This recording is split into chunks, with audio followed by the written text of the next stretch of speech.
keponakanku diculik wewe gombel.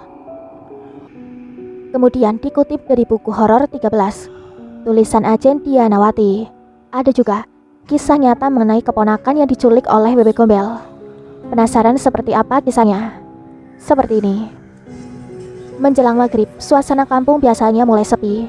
Warga yang memiliki anak kecil akan segera mengajak anak-anak masuk rumah dan menutup rapat pintu.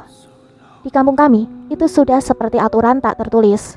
Semua karena cerita menyeramkan tentang hantu wewe gombel yang dipercaya suka menculik anak kecil di waktu senja.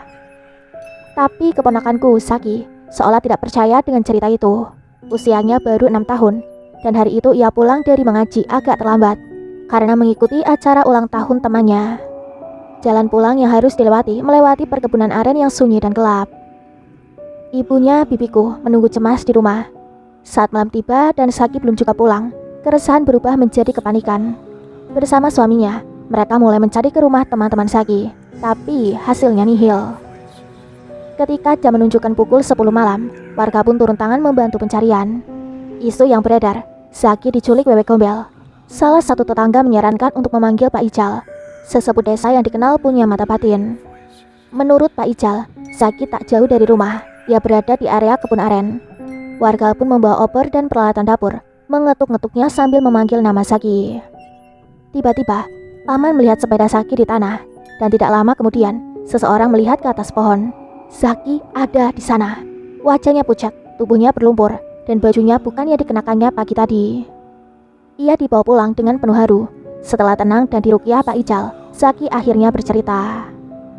Di kebun, ia mendengar suara cekikan dan melihat sosok wanita cantik di balik pohon. Wanita itu tersenyum dan tiba-tiba membawanya terbang ke atas pohon tinggi, lalu memeluknya erat sambil menawarkan makanan dan minuman. Untungnya Saki menolak semua itu. Menurut Pak Ijal, jika Saki sempat menyentuh makanan atau minuman dari makhluk itu, ia bisa menjadi bisu seumur hidup. Konon, makanan itu sebenarnya adalah kotoran manusia yang disulap agar tampak lezat.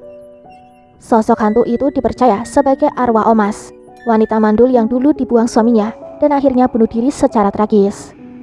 Karena kerinduan mendalam akan anak, arwahnya terus bergentayangan menculik anak-anak yang dianggapnya bisa menjadi pengganti anak kandung yang tidak pernah ia miliki. Peristiwa ini membuat warga kampung semakin waspada. Kini semua anak diwajibkan pulang sebelum maghrib, dan setiap malam Jumat, pengajian rutin digelar untuk mendoakan arwah Omas agar dapat beristirahat dengan tenang.